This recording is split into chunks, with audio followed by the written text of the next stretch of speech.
अब हम लोग क्लास 8 मैथमेटिक्स न्यू परीक्षा अध्ययन 2025 का मॉडल टेस्ट पेपर सेट 3 का लॉन्ग आंसर टाइप क्वेश्चंस को क्या करने वाले हैं, सॉल्व करने वाले हैं, जो कि हमारा क्वेश्चन नंबर 23 से क्वेश्चन नंबर 26 तक है। इसके पहले के सेट्स और पहले के क्वेश्चंस हमने सॉल्व कर लिए हैं, तो आप चाहें तो हमारी प्लेलिस्ट में जाकर के इनकी वीडियोस को भी देख सकते हैं। तो क्वेश्चन नंबर 23 है, the adjoining pie charts gives the expenditure in percentage on various item and saving of a family during a month. यहाँ पर एक पाई चार्ट लगाया गया है जो कि हमें रिप्रेजेंट करता है एक्सपेंडिचर को। एक्सपेंडिचर मीन्स होता है खर्च को, है ना, कितना खर्च हुआ है वो हमें परसेंटेज में दिया गया है, और हमें क्या दिया गया है, सेविंग्स भी दी गई है कि सेविंग कितने परसेंट होती है। फिर हमें कुछ क्वेश्चंस के यहाँ पर क्या देना है, आंसर देना है। तो इसका क्वेश्चन नंबर 1 है, on which item the expenditure was maximum. अब हमें इसमें बताइए कि किस आइटम में जो एक्सपेंडिचर है, जो खर्च है, वो सबसे ज्यादा है। तो देखिए यहाँ पर हमारा ये जो फूड है, फूड में सबसे ज्यादा 25% क्या होता है, एक्सपेंडिचर है। तो हमारा आंसर होगा फूड। तो हमने लिखा यहाँ पर expenditure is maximum on food. Question number 2 है, expenditure on which item is equal to total savings of the family. अब हमें बताना है कि ऐसा कौन सा एक्सपेंडिचर है जो कि सेविंग्स के क्या है, इक्वल है। तो देखिए सेविंग्स हमारी कितनी है, 15% है। तो और को देखते हैं, तो देखिए एजुकेशन फॉर चिल्ड्रंस भी हमारा कितने परसेंट है, 15% है। तो ये जो सेविंग्स है, सेविंग्स जो है वो किसके इक्वल है, एजुकेशन फॉर चिल्ड्रंस के इक्वल है। तो हमने यहाँ पर लिखा expenditure on education of children is equal to the total saving of the family.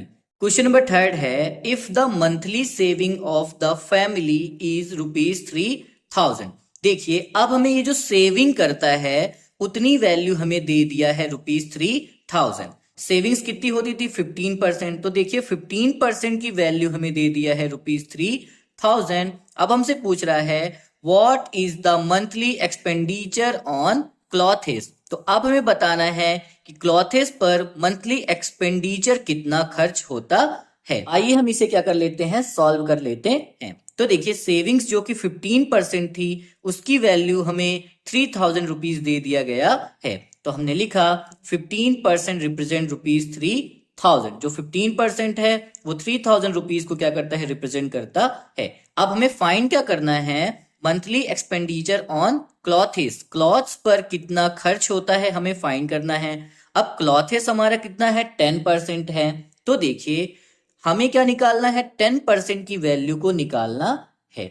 तो अगर हमें 10% की वैल्यू को निकालना है तो हमें उसे 1 की वैल्यू के साथ क्या करना पड़ेगा, मल्टीप्लाई करना पड़ेगा। 15% की वैल्यू दिया है 3000, क्योंकि हमें 1 की वैल्यू नहीं दिया है तो हम 10% की वैल्यू नहीं निकाल सकते। इसीलिए सबसे पहले हमें 1% की वैल्यू निकालनी पड़ेगी।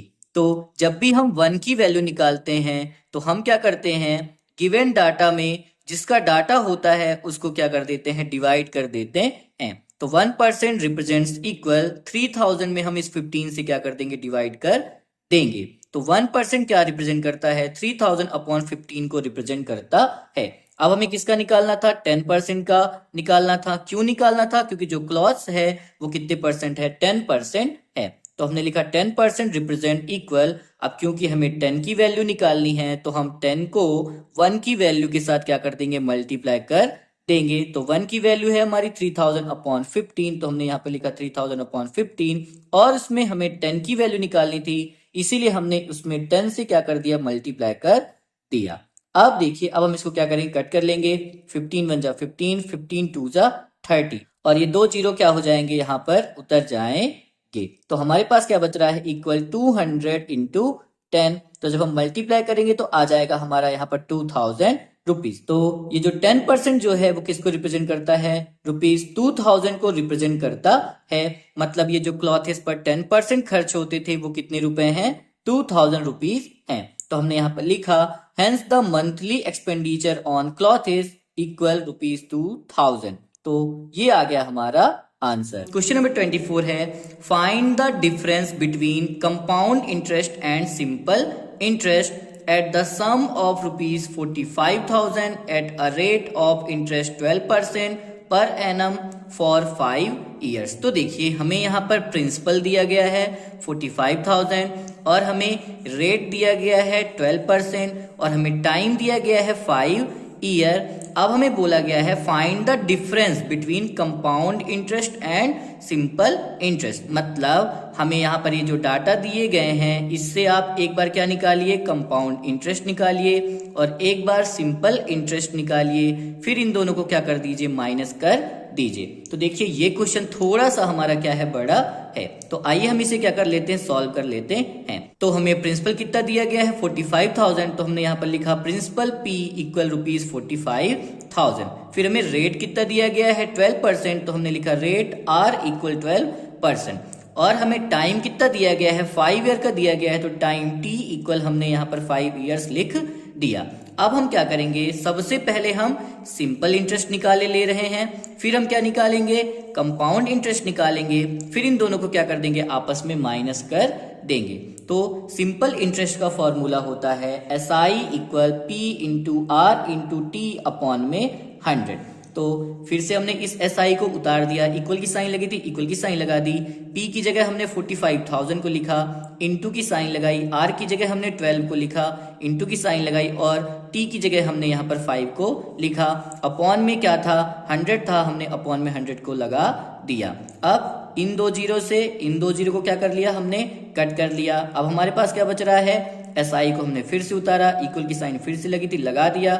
450 बचा था, हमने यहाँ पर 450 को लिख दिया।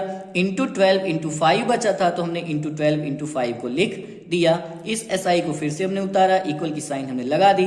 जब हमने इन तीनों का मल्टीप्लाई किया तो हमारा आंसर आ रहा है 27,000। तो ये निकल गया हमारा SI। अब देखिए, अब हमें कंपाउंड इंटरेस्ट फाइंड करना है। तो कंपाउंड इंटरेस्ट का फॉर्मूला होता है अमाउंट माइनस प्रिंसिपल। तो अगर आपको कंपाउंड इंटरेस्ट फाइंड करना है तो सबसे पहले आपको अमाउंट निकालना पड़ेगा और अमाउंट निकालने के बाद जो प्रिंसिपल है उसे हम क्या कर देंगे, माइनस कर देंगे, तब हमें जाकर के कंपाउंड इंटरेस्ट मिलेगा। तो सबसे पहला काम क्या होगा, हमारा अमाउंट निकालना पड़ेगा। तो अमाउंट ए का फॉर्मूला होता है A इक्वल P ब्रैकेट में 1 प्लस R अपॉन 100 की पावर T। तो आइए हम इसे क्या करते हैं, सॉल्व करते हैं। ए को हमने फिर से उतारा, इक्वल की साइन लगी थी, इक्वल की साइन को लगा दिया। P मतलब प्रिंसिपल जो कि हमें कितना दिया है 45,000, तो हमने P की जगह पर 45,000 को लिखा, ब्रैकेट लगा था, ब्रैकेट लगा दिया। 1 प्लस लिखा था, हमने 1 प्लस लिख दिया। R की जगह हमने कितना लिखा, 12 को लिखा और अपॉन में 100 था तो हमने भी अपॉन में 100 को लिख दिया, ब्रैकेट को क्लोज किया और इस T की जगह पर हमने क्या लिख दिया, इस 5 को लिख दिया है। अब हमने क्या किया है, यहाँ पर इसको कट कर लिया है। 4 3 जा क्या होता है, 12 होता है और 4 का टेबल 25 टाइम पढ़ने पर क्या कट जाता है, 100 कट जाता है। इस A को हमने फिर से उतारा, इक्वल की साइन लगी थी, इक्वल की साइन को लगा दिया। 45,000 लिखा था, 45,000 को लिख लिया, ब्रैकेट लगा के 1 प्लस लिखा था, ब्रैकेट लगा करके 1 प्लस लिख दिया और यहाँ पर 3/25 बचा तो हमने यहाँ पर 3/25 लिखा और ब्रैकेट क्लोज करके इस 5 को हमने फिर से पावर में लगा दिया। फिर से इस A को हमने यहाँ पर क्या कर दिया, उतार दिया, इक्वल की साइन लगा दी। 45,000 लिखा था तो हमने 45,000 को लिख दिया। अब देखिए ये क्या है, हमारा फ्रैक्शन है और ये हमारा फ्रैक्शन के फॉर्म में नहीं है, तो इसके अपॉन में भी जबरदस्ती 1 लिख देने पर ये भी क्या बन जाएगा, हमारा फ्रैक्शन बन जाएगा। अब हम फ्रैक्शन को कैसे सॉल्व करते हैं, क्रॉस मल्टीप्लाई करते हैं। तो 1 का मल्टीप्लाई 25 से करने पर आ जाएगा 1, 25 जा 25, प्लस की साइन है तो हमने यहाँ पर प्लस की साइन को लगा दिया। अब इस 3 का मल्टीप्लाई इस 1 से करेंगे तो 3 1 जा आ जाएगा यहाँ पर 3, अपॉन लगा था तो हमने भी यहाँ पर क्या लगा दिया, अपॉन लगा दिया। फिर इस नीचे वाली नंबर का मल्टीप्लाई इस नीचे वाली नंबर से करते हैं, तो 1 का मल्टीप्लाई 25 से करने पर अपॉन में क्या गया हमारा 25, ब्रैकेट लगा था, ब्रैकेट को लगा करके पावर में हमने इस 5 को क्या कर दिया, उतार दिया। फिर से इस A को हमने यहाँ पर उतारा, इक्वल की साइन लगा करके 45,000 को हमने यहाँ पर उतार दिया। अब ब्रैकेट के अंदर 25 प्लस 3 किया तो आ गया हमारा 28, अपॉन में 25 था तो हमने 25 को उतार दिया, ब्रैकेट क्लोज करके इस 5 को हमने फिर से लगा दिया। अब देखिए 28/25 की पावर क्या है, 5 है, मतलब 28/25 को हमें 5 टाइम्स लिखना पड़ेगा। तो आइए हम इसको सॉल्व करते हैं। ए था तो ए को हमने फिर से उतारा, इक्वल लगा करके 45,000 को हमने उतार दिया। अब 28/25 जो है वो उसकी पावर कितनी है, 5 है। तो हम 28/25 को 5 टाइम्स क्या करेंगे, मल्टीप्लाई करके लिखेंगे। तो हमने यहाँ पर इसको क्या कर दिया है, लिख दिया है। अब हम क्या कर लेते हैं, इसको कट कर लेते हैं। तो 5 5 जा 25 और 5 9 जा 45, 3 0 है तो 3 0 हमारा क्या हो गया, उतर गया। अब 5 1 जा 5 और यहाँ पर भी 5 1 जा 5, कितना बचा, 4 बचा। 4 किसको दिया, इस 0 को दिया, कितना बना 40। 5 8 जा क्या हो जाता है हमारा 40 और ये 2 0 थे, ये क्या हो गए हमारे, उतर गए। अब इसको कट कर लेते हैं। 5 5 जा 25, 5 3 जा 15, कितना बचा, 3 बचा। 3 किसको दिया, इस 0 को दिया, कितना बना 30। 5 6 जा 30 और ये 0 हमारा क्या हो जाएगा, यहाँ पर उतर जाएगा। अब फिर से 5 से कट करते हैं। 5 1 जा 5, 5 7 जा 35, कितना बचा, 1 बचा। 1 किसको दिया, इसको दिया, कितना बना 10। 5 2 जा आ गया हमारा 10। अब ये हमारा 25 और ये 72 नहीं कटने वाला है, तो हमारा क्या बच रहा है, यहाँ पर बच रहा है 72।